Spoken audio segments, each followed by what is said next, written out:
Buku apa dan karangan siapa yang Ustadz bacakan kajian saat ini? Kita belum masuk kitab ya. Kita masih kajian tematik dengan pembahasan hal-hal yang menyebabkan kaum muslimin tidak paham terhadap ajaran Islam. Tentu ini dibahas oleh para ulama, terutama di kitab-kitab manhaj, tapi bertebaran.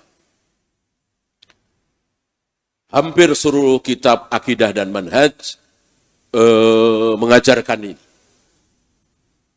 Ya, maka saya ambil.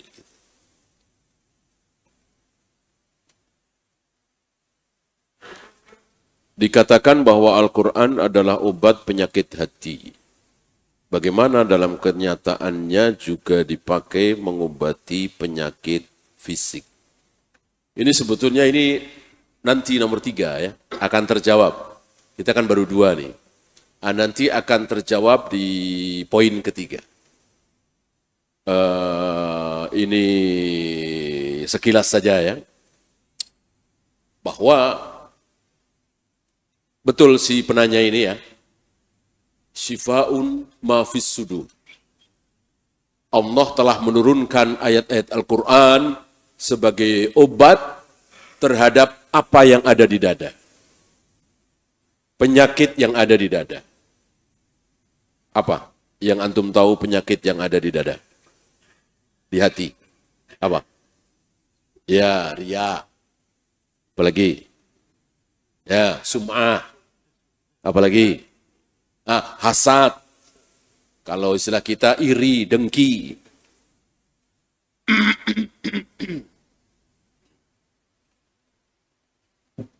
Nah, itu semua insya Allah bisa terobati dengan Al-Quran. Tentu mempelajarinya. Ya.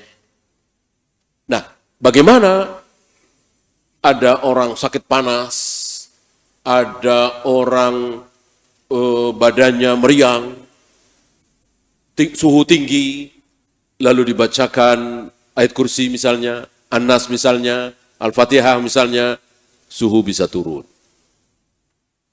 Di mana ini? Yang paling faham ayat Al-Quran siapa? Siapa? Tentu Rasul dan para sahabat.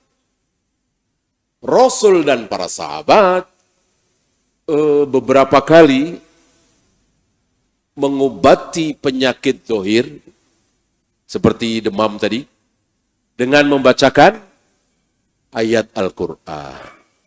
Masih ingat kisah Abu Sa'id Al-Khudri? Abu Sa'id Al-Khudri, masih ingat ya?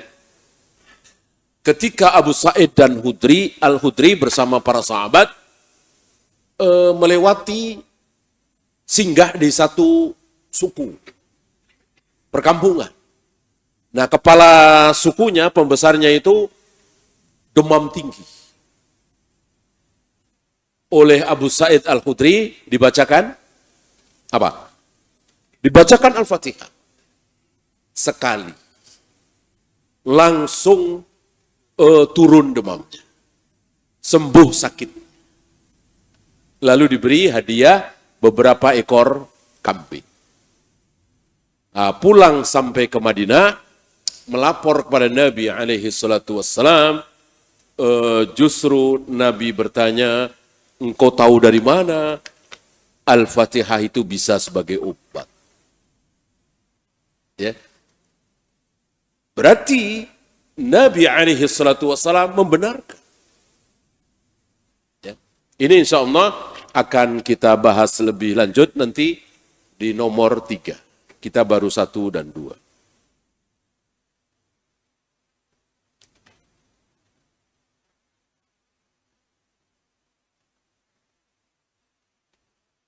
Apakah sah seorang janda menikah tanpa wali? Tidak sah. Tidak sah. Mana dalil?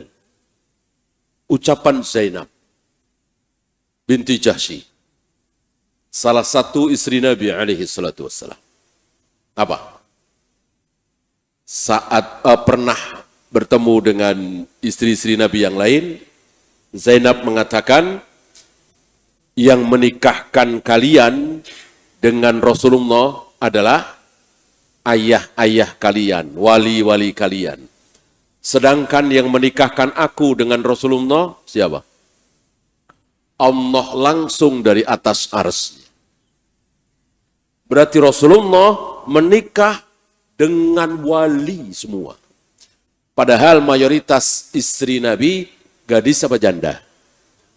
Janda. Yang gadis kan cuman Aisyah. Ya. Maryam dari Kipti itu kan awalnya budak. Ya. Budak tidak bisa dikatakan gadis atau janda.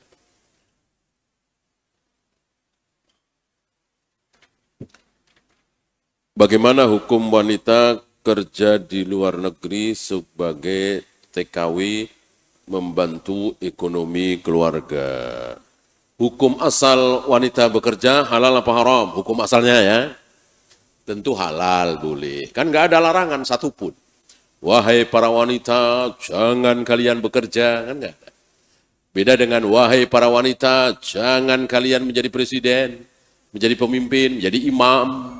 Kalau makmumnya ada yang laki-laki, ya itu jelas. Gitu. Nah, yang haram itu sifat kerjaannya. Dalam kerjaannya campur aduk antara laki dan perempuan, ya haram. Dalam pekerjaannya, dia berdua dengan direkturnya dalam satu ruangan. Misalnya sekretaris ya jelas ini haram.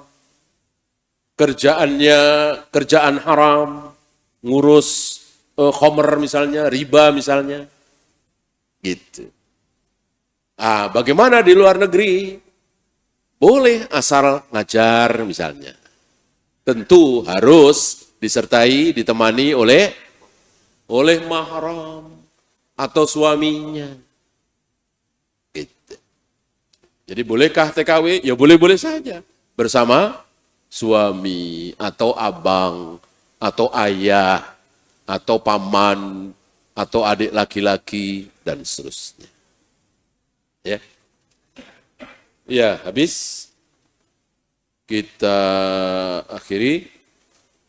Subhanakallahumma bihamdika asyhadu an la ilaha illa anta astaghfiruka wa atubu ilaik. Assalamualaikum warahmatullahi wabarakatuh.